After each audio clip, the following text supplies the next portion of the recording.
Извините, вопрос такой. Ничего, что мы с вами по обычному телефону? Я сижу около дома у квартиры Кудрявцева. Группа лиц, среди которых была Соболь, неоднократно пытались проникнуть в квартиру пожилой женщины. Рядом всех подъездов. И полицейский ломится к нам в окно. Подождите, что вы делаете? Я тоже стала невольной участницей тех событий 21 декабря и даже отсидела 7 суток в спецприемнике. Буквально ни за что. Привет! Я Оля Ключникова, глава штаба Любови Соболь. Но речь пойдет не обо мне, а о ходе уголовного дела против Соболь. В тот день вышло видео телефонного разговора Навального с его отравителем Константином Кудрявцевым, с одним из сотрудников ФСБ, который входил в группу по физическому устранению, а проще говоря, убийству Навального. Всю эту спецбригаду по биллингам установила команда расследователей из Bellingcat, и Навальный лично звонил своим убийцам. Самым разговорчивым оказался Константин Кудрявцев, которому досталась важная государственная миссия – застирать трусы Навального от следов боевого яда «Новичок». Но самый рискованный в теории предмет одежды какой? Трусы. Трусы.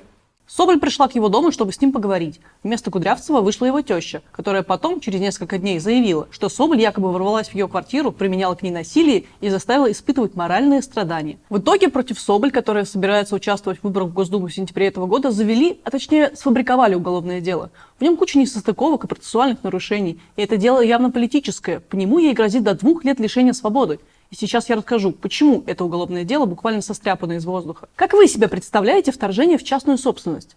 По-моему, под это описание отлично подходит то, чем в последние годы так старательно занимаются силовики, когда под разными предлогами врываются утром с обысками к политическим активистам и обычным гражданам, ломают двери, переворачивают квартиру вверх дном, забирают всю технику. Но, по мнению силовиков, они действуют в рамках закона. В рамках закона. А вот когда политик приходит в дом к убийце, чтобы требовать от него объяснений, это уже, по логике следователей, уголовное дело о неприкосновенности жилища. А если вы думаете, что против тещи отравителя было применено насилие, то это уже вторая часть статьи 139 Уголовного кодекса, которая предусматривает реальное лишение свободы до 2 лет. В то время как первая часть той же статьи, без насилия, не предусматривает лишение свободы. А теперь угадайте, какую часть меняет Соболь?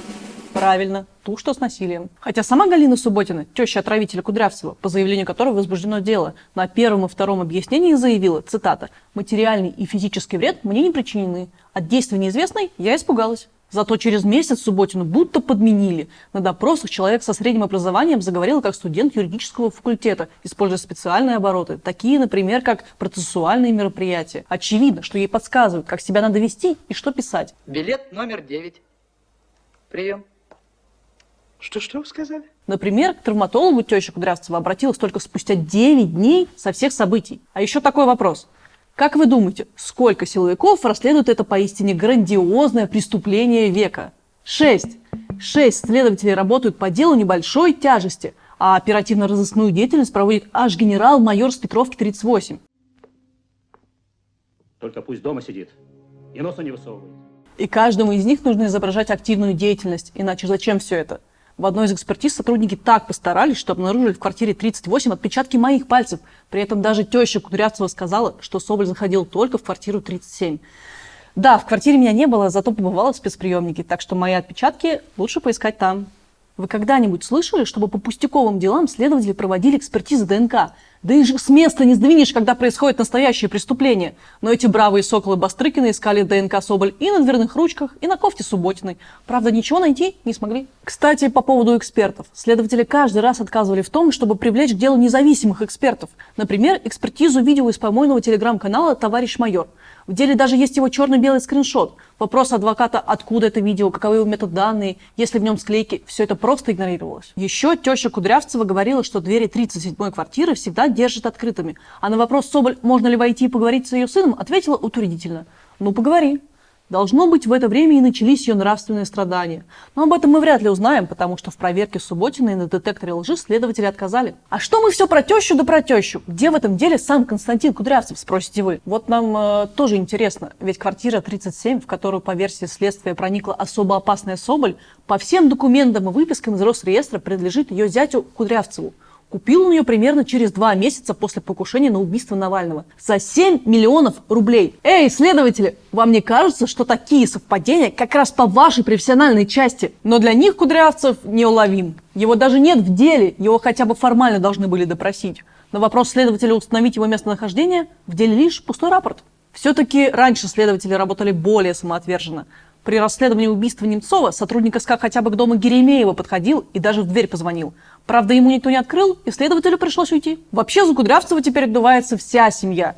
Ведь формальными потерпевшими числится не только теща, но еще и жена и 15-летний сын Евгений. Для чего все это делается? Ответ прост. Для телевизионной картинки и громких заголовков на пропагандистских ресурсах. Могли нарушить неприкосновенность жилища и применить насилие к хозяйке квартиры. Блогер Любовь Соболь и ее соратники стали фигурантами уголовного дела. Ну, знаете эту оппозицию. Днем в Твиттере ветеранов оскорбляют, вечером нарушают неприкосновенность жилища матерей, жен и детей добросовестных сотрудников ФСБ.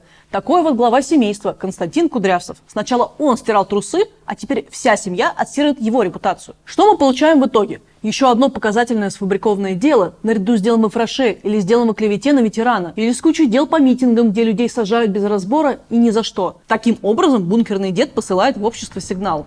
Все, никакого права в России больше не существует. Законы, кодексы, состязательное в суде забудьте. Мы будем проводить у вас обыски, когда захотим. Мы будем бить вас на улицах, когда захотим. Мы будем вас сажать и судить, когда захотим. А вы либо принимаете правила игры и сидите помалкиваете, либо сами виноваты. Они посадили Навального, которого хотели убить, и вошли в раж. Думают, что им теперь все сойдет с рук. И теперь хотят посадить еще и человека, который осмелился задавать вопросы одному из тех, кто входит в группу отравителей. Это уникальное дело. Вся страна знает, кто и как пытался убить главного оппозиционного политика, а власти всеми силами выгораживают убийц и фабрикуют уголовное дело. С этим никак нельзя мириться. Мы обязаны бороться за наше будущее. Преступники, которые находятся сейчас у власти, пытаются сделать преступниками нас, обычных людей, которые любят свою страну и желают ей процветания. Но если мы постараемся и будем настойчивы, у них ничего не получится.